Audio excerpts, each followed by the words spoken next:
কলকাতা টিভিতে আপনাদের সকলকে স্বাগত। আপনাদের সঙ্গে রয়েছে আমি অঙ্কুর। আসছে এই মুহূর্তের গুরুত্বপূর্ণ খবরে। উদয়ন গুহ রাজ্যের মন্ত্রী, তাকে নিজের এলাকা না ছাড়ার নির্দেশ দেওয়া হলো জাতীয় নির্বাচন কমিশনের পক্ষ থেকে।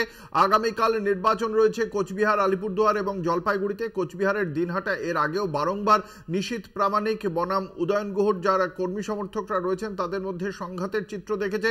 নিশীথ প্রামাণিক সরাসরি উদয়ন গুহর নাম করে নির্বাচন কমিশনের কাছে অভিযোগ জানিয়েছিলেন এবং তারপরেই এই সিদ্ধান্ত জানানো হলো কমিশনের পক্ষ থেকে। বিশদে জানবো, আমাদের সঙ্গে রয়েছেন আমাদের প্রতিনিধি সত্য সুন্দর ভট্টাচার্য। সত্য, কি জানতে পারা যাচ্ছে কমিশনের পক্ষ থেকে, ঠিক কি বলা হয়েছে?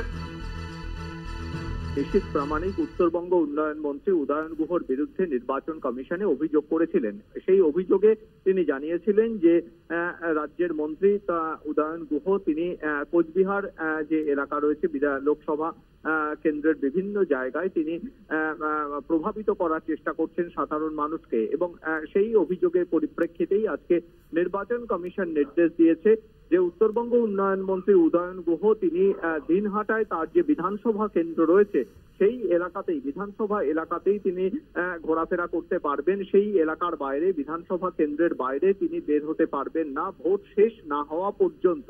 অর্থাৎ নির্বাচন চলাকালীন কোনোভাবেই তিনি তার নিজের যে এলাকা, বিধানসভা এলাকা, সেই এলাকাতেই তিনি থাকতে পারবেন, তিনি বাইরে বেরোতে পারবেন না, এমনটাই কিন্তু নির্দেশ নির্বাচন কমিশনের তরফে দেওয়া হয়েছে। নির্বাচন কমিশন সূত্রে তাই জানা যাচ্ছে। একবারেই ধন্যবাদ। আমাদের সঙ্গে ছিলেন আমাদের প্রতিনিধি সত্য সুন্দর ভট্টাচার্য। এই মুহূর্তে আমাদের সঙ্গে টেলিফোন লাইনে রয়েছেন রাজ্যের মন্ত্রী দিনহাটার বিধায়ক উদয়ন গুহ। আপনাকে কলকাতা টিভির পক্ষ থেকে স্বাগত জানাই। নির্বাচন কমিশন আজকে আপনার বিরুদ্ধে যে অভিযোগ ছিল তার প্রেক্ষিতে দিনহাটা বিধানসভা কেন্দ্রের বাইরে বেরোতে নিষেধ করেছে আগামীকাল ভোটের দিন। কিভাবে দেখছেন এই নিষেধাজ্ঞাকে? আমি এখনো এই ব্যাপারে কোনো নোটিশ পাইনি বা আদেশনামা পাইনি।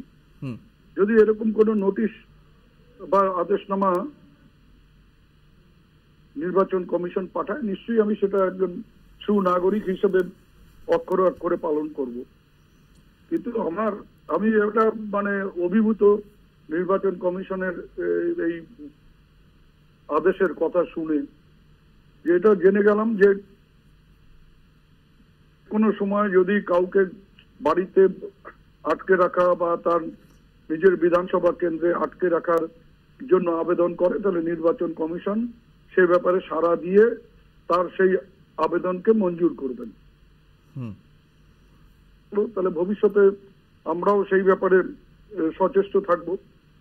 আর একটা ব্যাপারে আমি নির্বাচন কমিশনের কাছে আবেদন করব, যদি সত্যি সত্যি পিসফুল নির্বাচন সবাই নির্বাচন কমিশনও চায়, তাহলে বলবো যে আজকেই বিকেলের মধ্যে দিনহাটায় আমার বাড়ি এবং ভেটাগুড়িতে নিশীথ প্রামাণিকের বাড়ি, কেন্দ্রীয় বাহিনী একসাথে তল্লাশি করুক। যদি দুই বাড়ির থেকে কোনোভাবে বেআইনি অর্থ, বেআইনি বা সমাজ বিরোধীদের সমাবেশ বা তাদেরকে আশ্রয় দেওয়ার কোন অভিযোগ ওঠে বা তাদেরকে পাওয়া যায়, তাহলে যেন তাকেই গ্রেপ্তার করা। তাহলে আমি বলি যে নির্বাচনটা আরো বেশি শান্তিপূর্ণ হবে। উদয়নবাবু, আমাকে নিশীথ প্রামাণিক আপনার বিরুদ্ধে অভিযোগ করেছিলেন, তার প্রেক্ষিতে আপনার বিরুদ্ধে নির্দেশ দিল কমিশন। আপনার কি মনে হয়, আপনাকে আটকে রেখে দিয়ে কোচবিহার লোকসভা আসনে ভালো ফল করতে চাইছে বিজেপি? আপনার কি সেভাবেই দেখছেন বিষয়টি? আটকে রেখে কি আর ভালো ফলাফল হবে? আমাকে বুথ দখল করার বা ভোট লুণ্ঠন করার একটা পরিকল্পনা করা হবে। আমি থাকলে পারে সেখানে ছুটে যেতাম, প্রতিরোধ গড়ে তুলতাম। সেই সব আশঙ্কা থেকেই এটা করা হয়েছে, আবেদন করা হয়েছে। এবারে দেখা যাক নির্বাচন কমিশনের কি আদেশনামা আসে। আমি এখন পর্যন্ত কোনো অফিসিয়াল কিছু পাইনি। যা যা হয়েছে আমি সংবাদ মাধ্যমের মাধ্যমেই জানতে পেরেছি। নিশীথ প্রামাণিকের কথায় আপনাকে এরকম একটা নির্দেশ দিচ্ছে কমিশন, এটা কি নিশীথ প্রামাণিকের কথাটাতেই মান্যতা দিল না? নিরপেক্ষ মনে হচ্ছে সিদ্ধান্তকে? আমি মত করতে পারি না, কিন্তু এটা জানতে চাই যে এই ধরনের ঘটনা ভবিষ্যতেও যদি হয়, ভবিষ্যতেও যদি কেউ আবেদন করে এক্স কে, ওয়াই কে, জেড কে বা রাম কে, রহিম কে, তার নিজের এলাকা কমিশন কি সবসময় সেই ব্যাপারে অতীতে সাড়া দিয়েছেন বা ভবিষ্যতেও সাড়া দেবেন, এটা আমার জানার, আপনাদের মাধ্যমে জানার ইচ্ছে থাকলো। অসংখ্য ধন্যবাদ। আমরা কথা বলছিলাম রাজ্যের মন্ত্রী তথা তৃণমূল কংগ্রেসের বিধায়ক উদয়ন গুহর সঙ্গে। আপনাদের জানি রাখি, উদয়ন গুহকে নিজের এলাকা না ছাড়ার নির্দেশ নির্বাচন কমিশনের।